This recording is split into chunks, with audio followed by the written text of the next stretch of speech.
Welcome to the तार education friends. आज है 2 जून 2021। देखेंगे अब तक के सभी महत्वपूर्ण करंट अफेयर्स जो आपके आगामी सभी परीक्षाओं के लिए अति महत्वपूर्ण होंगे। साथ में देखेंगे ज़्यादा से ज़्यादा एक्स्ट्रा फैक्ट जो आपको औरों से आगे रखेगा।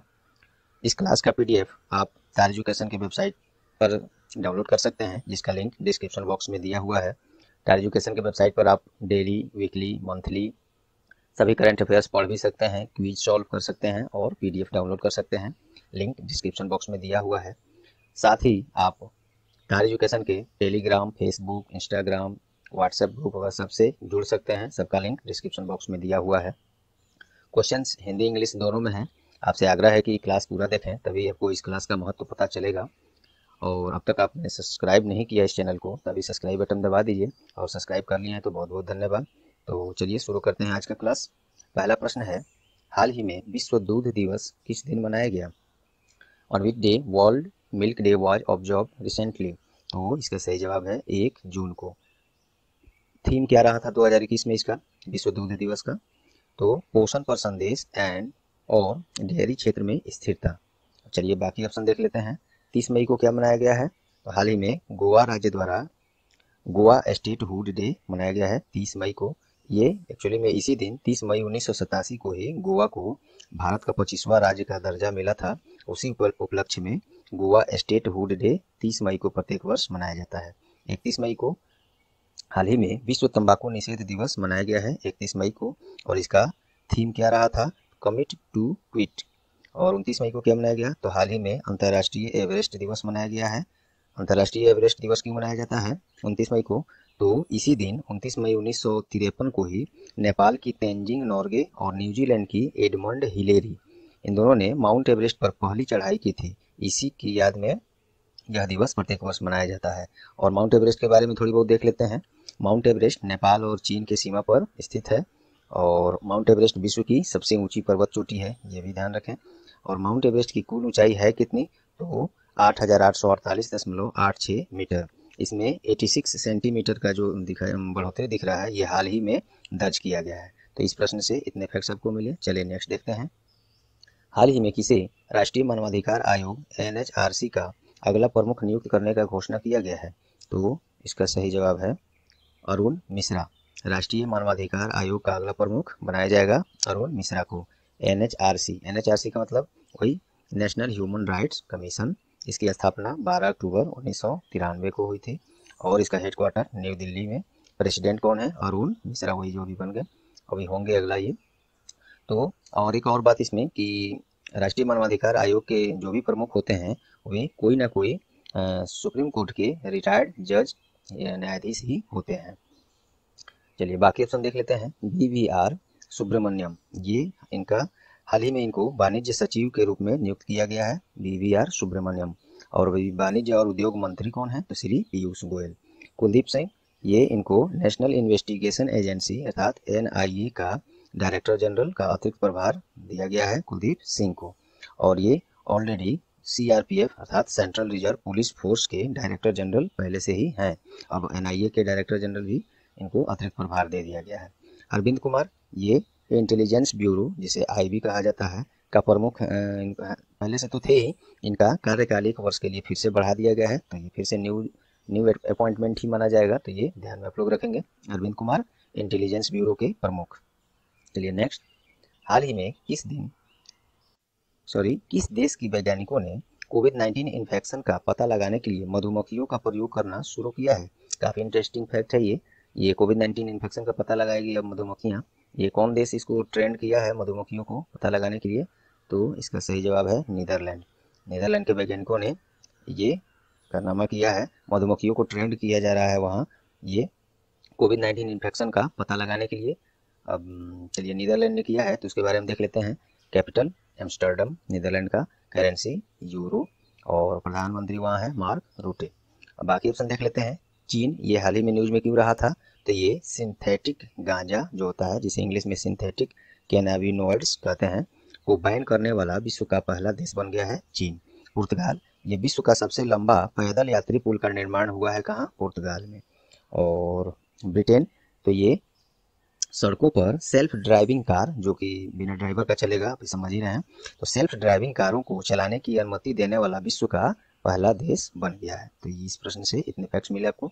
चलिए नेक्स्ट, हाल ही में OECD के द्वारा जारी रिपोर्ट के अनुसार वित्त वर्ष 21-22 में भारत का विकास दर कितने प्रतिशत रहने का अनुमान लगाया गया है?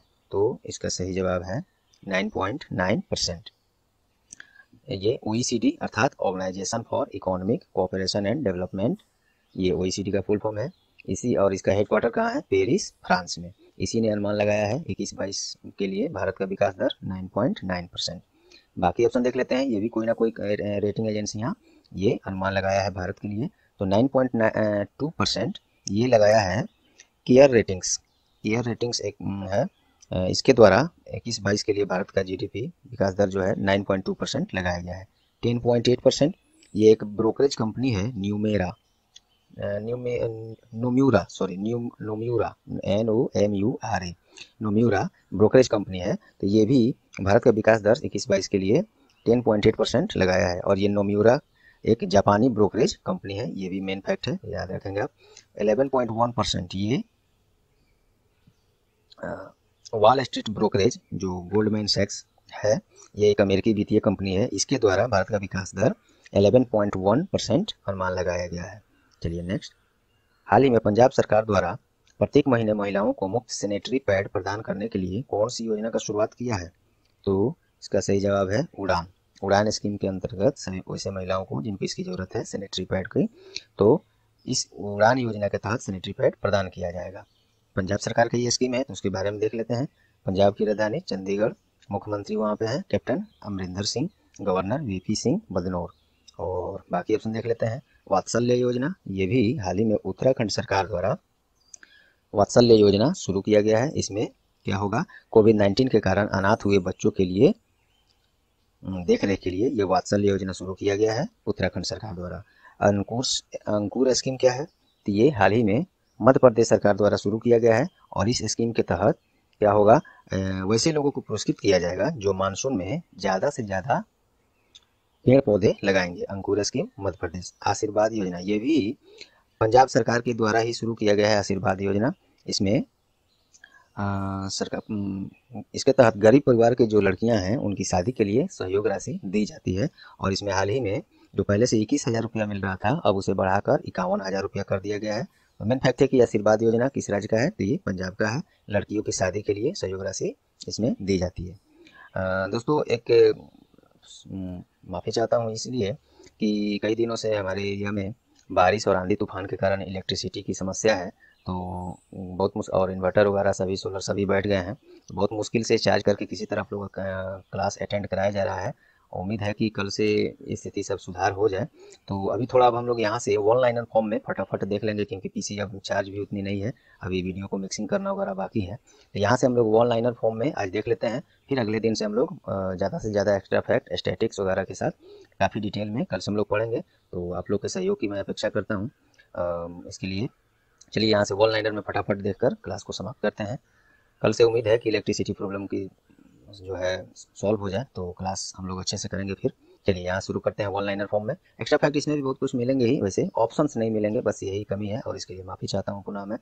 चलिए, हाल ही में किस दिन वैश्विक अभिभावक दिवस अर्थात ग्लोबल डे ऑफ पेरेंट्स मनाया गया? तो ये मनाया गया है 1 जून को। इसका थीम रहा था क्या? तो appreciate all parents through the world. तो ये वैश्विक अभिभावक दिवस या ग्लोबल डे ऑफ पेरेंट्स 1 जून को ही ऊपर में हम लोगों ने देखा दूध दिवस, तो वो भी ध्यान रखेंगे। चलिए नेक्स्ट, हाल ही में तंबाकू नियंत्रण के क्षेत्र में विशेष योगदान के लिए विश्व स्वास्थ्य संगठन के द्वारा किस भारतीय को सम्मानित किया गया? तो डॉक्टर हर्षवर्धन। डॉक्टर हर्षवर्धन कौन है? तो वर्तमान में केंद्रीय स्वास्थ्य मंत्री है, यहाँ मैंने लिख भी दिया है। WHO के द्वारा ये सम्मानित किए गए हैं, तो उसके बारे में देख लेते हैं। वर्ल्ड हेल्थ ऑर्गेनाइजेशन, इसकी स्थापना 7 अप्रैल 1948, हेडक्वार्टर जिनेवा स्विट्जरलैंड, और प्रेसिडेंट इसके तेद्रोस अधानोम। ये फैक्ट्स है। बाकी देखिए ऑप्शंस केवल हम नहीं दे रहे हैं, बाकी एक्स्ट्रा फैक्ट जो भी संभव थे हमने दे दिया है। तो आज भर आप लोग इसके लिए माफ़ी चाहता हूँ। कल से फिर टोटल काफ़ी डिटेल्स में हम लोग फिर शुरू करेंगे क्लास को। चलिए, हाल ही में विश्व स्वास्थ्य संगठन WHO के द्वारा भारत में कोविड-19 वेरिएंट्स का क्या नाम दिया गया है? तो ये नाम दिया गया है कप्पा और डेल्टा। कप्पा और डेल्टा जो कोविड-19 का वेरिएंट्स हम लोग के यहाँ दूसरा कोई दिख रहा है तो उसका नाम दिया है कप्पा और डेल्टा, याद रखेंगे। WHO के बारे में हम लोगों ने अभी जस्ट ऊपर देख लिया है, तो इसको रहने देते हैं। चलिए नेक्स्ट, हाल ही में IIT रोपर के द्वारा किस नाम से देश का पहला स्वदेशी टेम्परेचर डाटा लॉगर का निर्माण किया गया है? तो ये है MB टैग। इससे क्या होगा, इस MB टैग से, इस टेम्परेचर डाटा लॉगर से? तो इस उपकरण के द्वारा वास्तविक समय में रियल टाइम में किसी भी वैक्सीन या शरीर का कोई अंग, जो कि शरीर का अंग कोई मरता है तो दान किया हुआ रहता है या निकाला जाता है किसी और के जीवन के लिए, तो वैसे अंग या पूरे विश्व से कहीं से भी लाए गए कोई भी वस्तु का टेम्परेचर जो है, तापमान का पता लगाया जा सकेगा इसकी वो उपयोग करने लायक है या नहीं। तो MB टैग यही बनाया है IIT रोपर, और ये देश का पहला स्वदेशी टेम्परेचर डाटा लॉगर है, तो ये महत्वपूर्ण है, इसलिए पहला सब लग गया है। तो चलिए नेक्स्ट, दुबई में आयोजित एशियाई बॉक्सिंग चैंपियनशिप में किस भारतीय बॉक्सर ने स्वर्ण पदक हासिल किया है? संजीत कुमार। तो ये दुबई में आयोजित हो रहा है एशियाई बॉक्सिंग चैंपियनशिप, और इसी में पूजा रानी भी स्वर्ण पदक जीती थी, और MC मैरी कॉम हार गई थी तो उनको रजत पदक हासिल हुआ था। तो ये सब फैक्ट इसमें हैं, उनको याद था, इसको बता भी दिया मैंने। चलिए नेक्स्ट, हाल ही में किस कंपनी ने festival of media global FOMG का agency of the year award जीता है? तो माइंड शेयर। किस कंपनी ने फेस्टिवल ऑफ मीडिया ग्लोबल का agency of the year award? तो माइंड शेयर एक कंपनी है और एक ग्लोबल मीडिया एजेंसी है जिसका मुख्यालय लंदन, जो कि यूनाइटेड किंगडम में है। तो माइंड शेयर को agency of the year award मिला है, ध्यान रखेंगे। हाल ही में किसे मैग्मा फिनकॉर्प का अध्यक्ष नियुक्त किया गया है? तो आधार पूनावाला। ये काफ़ी महत्वपूर्ण तो नहीं था, मैग्मा फिनकॉर्प का अध्यक्ष कौन नियुक्त किया गया है, कभी पूछेगा मुझे नहीं लगता, लेकिन महत्वपूर्ण इसलिए बन जाता है कि ये बने हैं आधार पूनावाला, और ये फिलहाल सीरम इंस्टीट्यूट ऑफ इंडिया के CEO भी हैं, जो कि भारत में वैक्सीन का डोज सभी यही कंपनी दे रही है, तो इसलिए महत्वपूर्ण हो जाता है। और इसके CEO सीरम इंस्टीट्यूट के CEO हैं आधार पूनावाला। अब ये मैग्मा फिनकॉर्प के अध्यक्ष भी बन गए हैं, और बीच में इनको एक धमकी वगैरह भी मारने का मिला था, तो इनको Y कैटेगरी की सुरक्षा भारत सरकार ने उपलब्ध कराई है, तो इसलिए काफ़ी महत्वपूर्ण है, चर्चित व्यक्ति रहे हैं इधर हाल के दिनों में। चलिए नेक्स्ट, हाल ही में जारी पुस्तक all you need is Josh stories of courage and conviction in 21st century India किसके द्वारा लिखा गया है? तो सुप्रिया पॉल। ये पुस्तक सुप्रिया पॉल के द्वारा लिखा गया है। चलिए नेक्स्ट, कोविड-19 से प्रभावित बच्चों की देखभाल के लिए NCPCR के द्वारा कौन सा पोर्टल लॉन्च किया गया है? तो बाल स्वराज। NCPCR अर्थात national commission for protection of child rights, इसकी स्थापना 2007 में हुआ था, हेडक्वार्टर नई दिल्ली में है, और चेयरमैन इसका प्रियंका कानून गो हैं। तो NCPCR के द्वारा ये पोर्टल बाल स्वराज लॉन्च किया गया है कोविड-19 से प्रभावित बच्चों की देखभाल के लिए। चलिए नेक्स्ट, हाल ही में किस लेखक को international business book of the year award 2021 से सम्मानित किया गया है? तो ये दो आदमी को ये पुरस्कार दिया गया है, कौन सा? International business book of the year award 2021। तो दो आदमी को दिया गया है, एक है नितिन राकेश और एक है जेरी विंड। यह पुरस्कार, इनकी पुस्तक, ये दोनों मिलकर लिखे हैं, उनकी पुस्तक है transformation in times of crisis के लिए दिया गया है। चलिए नेक्स्ट, CWURs का वर्ल्ड यूनिवर्सिटी रैंकिंग 2021-22 में किस यूनिवर्सिटी ने शीर्ष स्थान हासिल किया है? तो ये हार्वर्ड यूनिवर्सिटी शीर्ष स्थान हासिल किया है, और इसी सूची में वर्ल्ड यूनिवर्सिटी रैंकिंग 21-22 में ये किसके द्वारा लॉन्च किया गया? तो CWUR का है ये रैंकिंग, इसमें फर्स्ट स्थान पर आया हार्वर्ड यूनिवर्सिटी। और इसी सूची में भारत की तरफ से, भारत में अगर देखा जाए तो IIM अहमदाबाद शीर्ष स्थान पर रहा है, जो कि विश्व स्तर पर ग्लोबली ये 415वें स्थान पर है, भारत में 1 नंबर पर है आने पर। तो ये फैक्ट्स आप लोग ध्यान में रखेंगे। चलिए, हाल ही में किस कंपनी के द्वारा विश्व का पहला नैनो यूरिया किसानों के लिए लॉन्च किया गया है? तो ये इफ्को द्वारा। ये क्वेश्चन मैं वेबसाइट पर कई दिन पहले दे चुका था, लेकिन यूट्यूब क्लास पर मैंने नहीं लाया था, तो आज इसको ला दिया हूँ, इंपोर्टेंट होते जा रहा है प्रश्न। तो नैनो यूरिया ये विश्व का पहला है, तो काफ़ी इम्पोर्टेंट है ये, कि इसको मिटाने दीजिए। ये विश्व का पहला नैनो यूरिया है, तो इसलिए वेरी इंपॉर्टेंट हो जाता है, किसानों के लिए लॉन्च किया गया है। ये किया गया है इफ्को द्वारा। इफ्को का फुल फॉर्म क्या होता है? तो Indian farmers fertilizers cooperative limited, IFFCO. इसकी स्थापना 3 नवंबर 1967, हेडक्वार्टर न्यू दिल्ली, और चेयरमैन इसके कौन है? BS नकाई। तो ये ध्यान रखेंगे आप लोग। चलिए नेक्स्ट देखते हैं, हाल ही में किस देश ने अब प्रत्येक परिवार में अधिकतम 3 बच्चों को जन्म देने की स्वीकृति दे दी है? तो ये चीन ने दिया है। सुनकर काफ़ी अजीब लग रहा होगा, क्योंकि एक समय था यहाँ पर केवल 1 बच्चे को जन्म देने का अधिकार था। कब तक? 2016 तक। 2016 के बाद से 2 बच्चों का अधिकार दिया गया जन्म देने का। अब इसको 3 बच्चों का भी अधिकार दिया गया है कि मैक्सिमम अब 3 बच्चों को जन्म प्रत्येक परिवार दे सकता है। तो ये चीन के द्वारा दिया गया है। चलिए इस चीन के बारे में देख लेते हैं। राजधानी बीजिंग और वहाँ की मुद्रा युआन या रेनमिनबी। President Xi Jinping. चलिए नेक्स्ट, हाल ही में किस टेनिस खिलाड़ी पर $15,000 का जुर्माना लगाया गया है? तो ये है नाओमी ओसाका, काफ़ी चर्चित टेनिस प्लेयर हैं, क्योंकि ये वैसे भी विश्व की नंबर 2 टेनिस खिलाड़ी हैं, नाओमी ओसाका, और जापान से हैं। तो एक्चुअली में हुआ क्या, ये जुर्माना लगने का कारण, ये फ्रेंच ओपन टेनिस टूर्नामेंट से अपना नाम वापस इन्होंने ले लिया है।